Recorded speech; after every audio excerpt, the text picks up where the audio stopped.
Hello, welcome everybody. और आज की इस वीडियो में हम रिएक्ट करने वाले हैं नॉट योर टाइप की।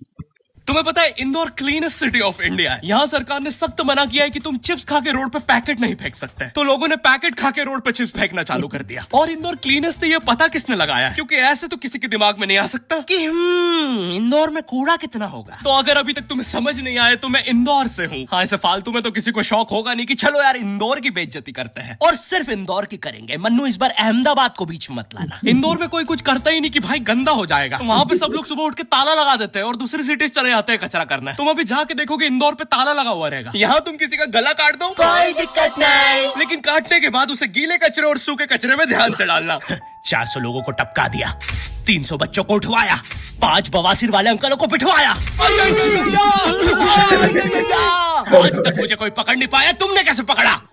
वो आपने ये गीला कचरा सूखे रहने दीजिए, मैं देख लूंगा। तो मैं इंदौर के एक पास वाले गांव खिड़किया में रहता हूँ। खिड़किया इतना छोटा गांव है, वहाँ एक वाईफाई नेटवर्क में पूरा गांव कवर हो जाता है। इनफैक्ट खिड़किया नाम भी उस वाईफाई नेटवर्क का ही था। तो गांव वालों ने सोचा यही रख लेते हैं। तो अभी खुद का चला लॉक हो गया मेरे गांव का नाम। किसी ने वो वाईफाई हैक कर लिया है। इतना छोटा गाँव है, तुम नॉर्मली भी चलोगे तो ऐसा लगेगा कि 80 की स्पीड पे जा रहे हो। चीजें इतनी तेज साइड से निकलती है। भाई यहाँ इंसानों के लिए स्पीड ब्रेकर्स लगे और भगते समय तो हेलमेट पहनना पड़ता है। मेरे गाँव में लौंडे लड़के बोलते अपनी लोकेशन भेज, फिर उन्हें पता चलता है वो ऑलरेडी लोकेशन पर ही है। यहाँ जितने लोग हैं उससे ज्यादा तो दिल्ली में लड़कियों के मेल बेस्ट फ्रेंड्स होते हैं। इतना खाली गांव है, लोग अपनी ही गुंजी हुई आवाज से बात कर रहे होते हैं। भाई मेरा गांव मैन वर्सेस वाइल्ड के एक एपिसोड तक में है। दोस्तों, मुझे नहीं पता मैं ये कहां आके फंस चुका हूँ। मुझे तो ये भी नहीं लगता कि मैं यहाँ से जिंदा वापस जा पाऊंगा। यहाँ तो अपना मूत भी चैन से नहीं पीने देते लोग, वो भी आकर छीन लेते हैं। मेरे गाँव में हर जगह बेटी पढ़ाओ बेटी बचाओ लिखा है, जो की बेटियों से लिखवाया उनके स्कूल छुड़वा के। इतने अंगूठे छाप लोग पढ़ लिखने के बाद भी पेन से अंगूठा बनाते हैं। हाँ, पेन से फिंगरप्रिंट बनाने की कोशिश करते हैं। इनके सामने लड़की भी घोड़ी बनेगी तो उसे भी चराने ले जाएंगे। इतने गवार मेट्रो की पटरी पे हक देते हैं। भाई मेरे गांव में जब अंग्रेज थे तब गुलामी भी वही करते थे, क्योंकि तुम ये गांव वालों से कुछ नहीं करवा सकते। यहाँ 3-3 दिन तक बिजली नहीं आती है, लेकिन फिर भी कोई खंबे से चिपक के मर जाता है। अरे ऐसी जिंदगी से तो बिनोमो पे ट्रेड कर लो। और नहीं आता का क्या मतलब है? पहले डेमो अकाउंट बना के सीख लो।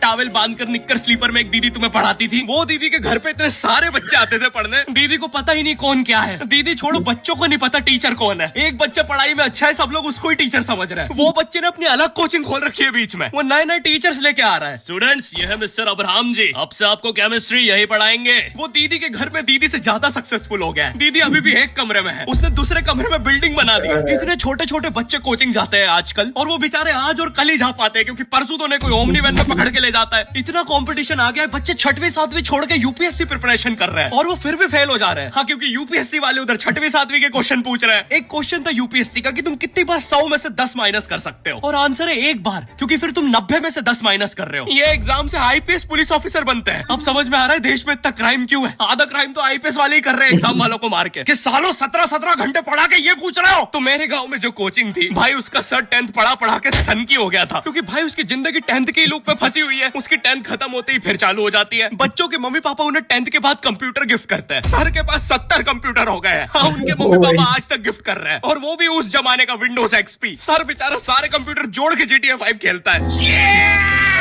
सर इतना 10th क्लास में है, वो कोचिंग के बाद अपनी कोचिंग की लड़कियों के सामने बाइक से स्टंट मार रहा होता है। देख कोमल, राज ने तो सबको पीठ पे गुद्दे मारे हैं, तू कोई नई नहीं है।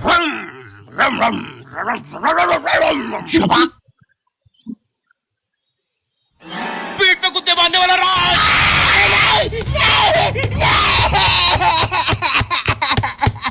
क्या है ये?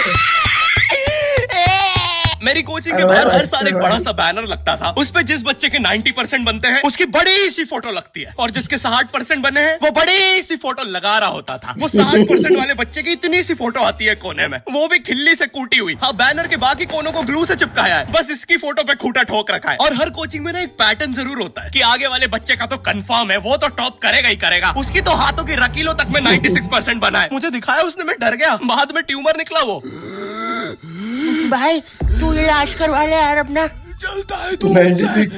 कोचिंग में पीछे एक बच्चा पिट रहा है, उसकी किताब हमने ड्राइंग्स देख लिया। वो ड्राइंग्स उसकी थी भी नहीं, वो जिस सीनियर की बुक थी उसने बना रखी थी। ये इसलिए पिट रहा है क्योंकि उसको आज तक लगता था कि गांधी जी घूंघट में हंसती एक औरत है, और नेहरू जी ये है नेहरू जी। इस बच्चे के हिसाब से मेरी आजादी की लड़ाई कुछ ऐसी दिखती है।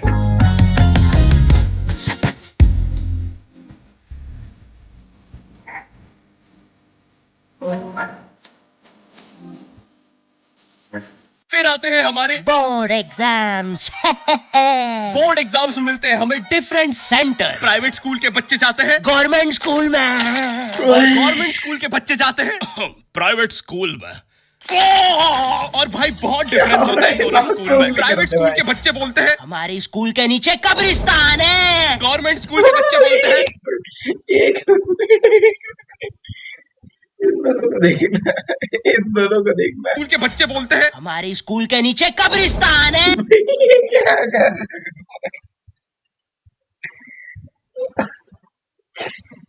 हैं? गवर्नमेंट स्कूल के बच्चे बोलते हैं कब्रिस्तान के नीचे हवाई स्कूल है। गवर्नमेंट स्कूल की बेंचेस हमेशा हिलती रहती है। वहाँ के बच्चों की बुंड का बैलेंस ही वही हो चुका है। उनको तुम नॉर्मल बेंच पे बिठाओ वो उस पे भी हिलता रहता है।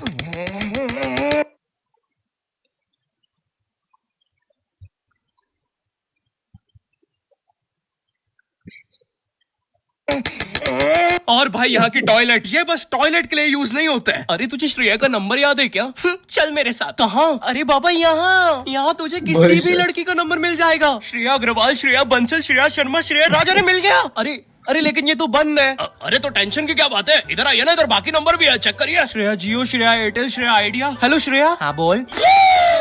और बोर्ड एग्जाम से वो एक सरप्राइज इन्विजिलेटर चेकिंग होती है ना, जिसमें एक टीचर्स का ग्रुप बीच एग्जाम में रैंडमली आके तुम्हारी चेकिंग करने लग जाता है। एकदम से 5 लोग मिलिट्री की तरह अंदर घुसते हैं। पूरी क्लास में स्मोक कर दिया। एक तो अंडर कवर बच्चा बन के ही बैठा था पीछे। मैं यहाँ 15 मिनट से उससे क्वेश्चन पूछ रहा हूँ। मेरा ना इनसे बस एक क्वेश्चन है, भाई आराम से भी आ जाओगे तो क्या दिक्कत है? तुम्हें चीटिंग ही पकड़नी है ना, अंदर दाऊद थोड़ी ना बैठा है। इतना सीरियस चेकिंग कर रहे हैं, जेब चेक कर रहे हैं, जूते उतरवा रहे हैं, कुत्ता लाके ड्रग टेस्ट से चालू कर दिया। और गवर्नमेंट स्कूल के बच्चे इतने हरामी, वो लोग भी चीटिंग में नहीं ड्रग टेस्ट में फंस रहे हैं। कुछ भी हुआ जा रहा है, पीछे दाऊद मिल गया है उनको। हाँ वो 10th क्लास ओपन से कोई भी करने आ जाता है। करनी होगी दाऊद को 10th, मुझे क्या पता, अनपढ़ गैंगस्टर अच्छा लगेगा क्या? और बोर्ड्स के रिजल्ट के टाइम पे हमेशा एक गरीब बच्चा न्यूज पे छाया रहता है, हाँ, जिसने स्ट्रीट लाइट के नीचे पढ़ के फिर से टॉप कर दिया है। एक तो साले ये गरीब बच्चों का ना अलग कंपटीशन चल रहा है। ये साले हर साल गरीबी में टॉप करने का नया रिकॉर्ड बनाते जा रहे हैं। इस बच्चे ने स्ट्रीट लाइट के नीचे पढ़ के टॉप कर दिया है, इस बच्चे ने तो पत्थर की चिंगारी में पढ़ के टॉप कर दिया है, बिजली चमकी थी तब जल्दी से पढ़ के टॉप कर दिया है, चुगनी में टॉप कर दिया है, गरीब की आंखों में आई उम्मीद की रोशनी में टॉप कर दिया है। अरे भाई गरीब क्या है, उम्मीद की आंखों की रोशनी। जब इतने गरीब हो तो एग्जाम का फॉर्म भरने के पैसे कहाँ से आ रहे हैं? अब इसकी तो चल रही है, उसमें भी पढ़ के टॉप कर दिया है। मिलता हूँ तुमसे नेक्स्ट वीडियो में, तब तक के लिए बाय बाय।